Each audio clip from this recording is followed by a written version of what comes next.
บายดีน้องๆเนาะ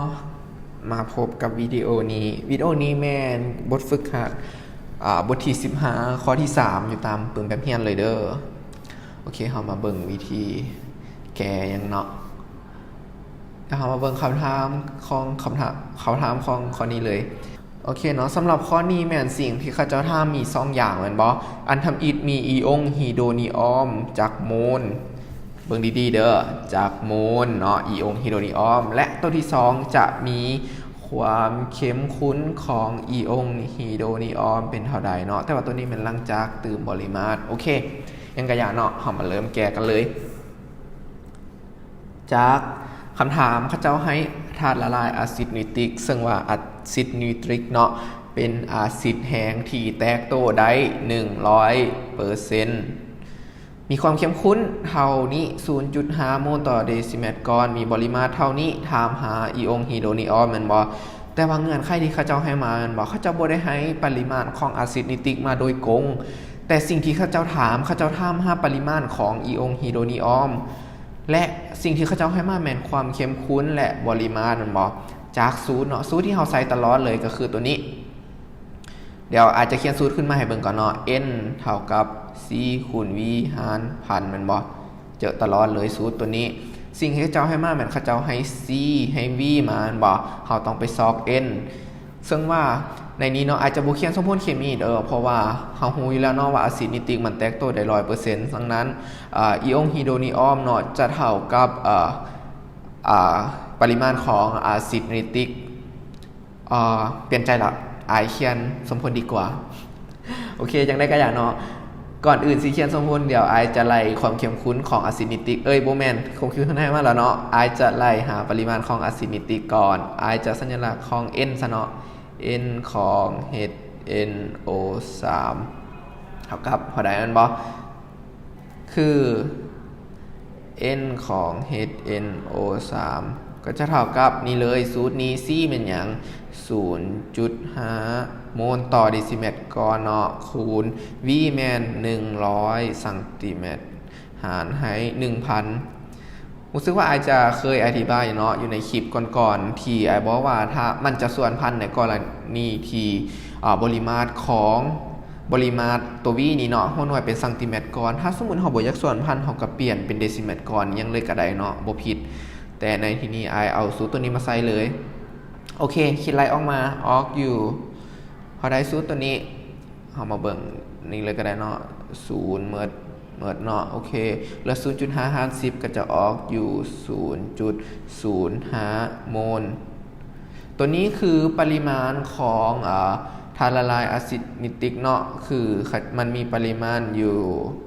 0.05 โมลแม่นบ่โอเคเฮามาเบิ่งที่สมพลการแตกตัวเนาะ HNO3 จะเฮ็ดง่ายๆเลยเนาะจะได้อีองของฮีโดนีออม H3O บวกเนาะบวกกับNO3 ลบแบบนี้เนาะแล้วในนี้เฮาฮู้แล้วว่าเฮาเบิ่งจากสมพลก่อนซะเฮาเห็นเนาะว่าอยู่ทางหน้าของ NO3 เนาะ1โมลจะมี NO3 อยู่1โมลแม่นบ่แล้วในที่นี้อยู่ในบทเลขเนาะเขาเจ้าให้มาอยู่ 0.05 โมลแม่นบ่ดังนั้นเป็นหยังฮู้บ่ HNO3 จะเท่าเท่าใดก็ 0.05 เช่นเดียวกันเนาะแต่เฮาก็มาเขียนดังนั้น n ของ HNO3 ก็จะได้ 0.05 คูณ 1 หาร 1แม่นบ่ก็จะออก 0.05 โมลแบบนี้ตัวนี้ผู้หน่วยต้องสังเกตดีๆเนาะเขาเจ้าถามหายังเกาะปริมาณโมลเนาะก็ต้องตอบเป็นโมลถ้าสมมุติออกว่าโมลตัวรีดแปลว่าผิดแน่นอนเนาะโอเคตัวต่อไปเขาเจ้าถามอย่างอีกเขาเจ้าบอกว่าเขาเจ้าตื่มน้ำลงไปเนาะให้ปริมาตรเป็น500ซมก่อนจะมีความเข้มข้นของอีองฮีโดนีออมเป็นเท่าใดจากตัวนี้เนาะโอเคเฮามาเบิ่งอีกสูตรหนึ่งบ่ฮู้สิจื้อได้บ่เนาะสูตรนี้ C1 V1 เท่า C2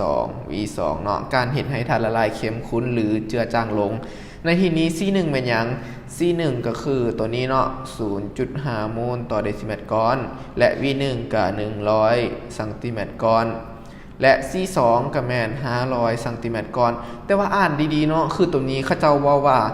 ตื่มน้ำลงไปให้ปริมาตรเป็นแม่นบ่เขาเจ้าบ่ได้บอกว่าตื่มน้ำ500ซังติเมตรก้อนแต่เขาเจ้าบอกว่าตื่มเท่าได้กะอย่างเนาะแล้วปริมาตรเนี่ยมันเป็น500ซังติเมตรก้อนฉะนั้น V2 ก็จะเป็น500เลยแต่ถ้าเขาเจ้าบอกว่าตื่มน้ำอีก500แม่นบ่ฉะนั้น V2 จะเป็นเท่าใด500บวกตัวเก่า600แม่นบ่100เด้ว่าสิเนาะดังนั้นเวลาเขาแก้บทเลขเขาต้องพยายามอ่านคำถามดีๆเพราะว่าคำบางคำเนาะเล็กๆน้อยๆก็สำคัญคือตัวนี้มันบอกถ้าเขาจะเปลี่ยนบอกว่าถ้าตื่มน้ำ500และถ้าตื่มน้ำให้ปริมาตรเป็น500มันต่างกันทันทีเลยเนาะเวลาคิดไล่ตัวเลขยังก็ออกมาต่างกันโอเคเขากลับมาหาตัวนั้นเขามาคิดไล่ความเข้มข้น C2 เนาะเขาก็จะได้ C2 เท่ากับ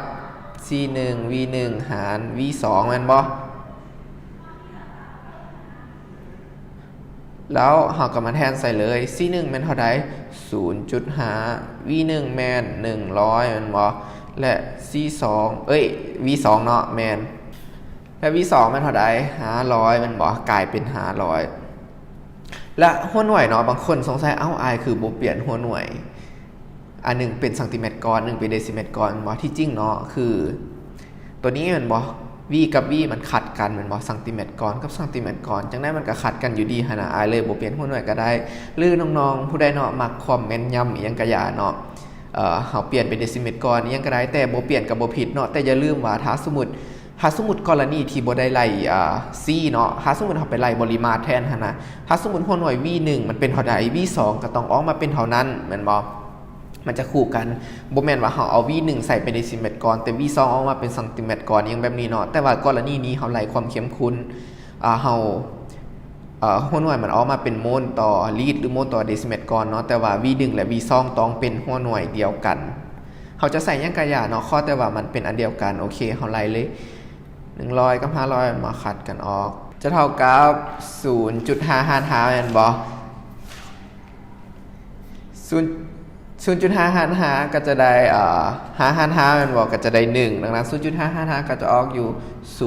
0.1 โมลต่อเดซิเมตรก้อน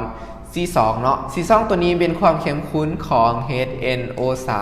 แต่เขาเจ้าห้ามหาความเข้มข้นของอีองฮีโดนีออมก็คือเก่าเนาะมันแตกตัวได้ 100% ความเข้มข้นของ HNO3 ก็จะเท่ากับความเข้มข้นของอีองฮีโดนีออมเช่นเดียวกันดังนั้นเฮาตอบเลยก็ได้เนาะหรือถ้าเฮาอยากเขียนสมมติเคมีตัวนี้ขึ้นก็ได้เนาะแต่อายว่าตอบเลยก็บ่ผิดก็นั้นความเข้มข้นของอีองฮีโดนีออมเนาะก็จะกลายเป็น 0.1 โมลต่อเดซิเมตรก้อนแบบนี้เนาะโอเคจบไปแล้วข้อนี้โอ้โหคำถามมุ่นเลยเนาะคือทำอิทมันบอกคือตัวนี้แม่นเขาเจ้าให้ซ่องกรณีมาและเขาเจ้าทำหาคำตอบซ่องอย่างที่แตกต่างกันเนาะคืออันทำอิทแมน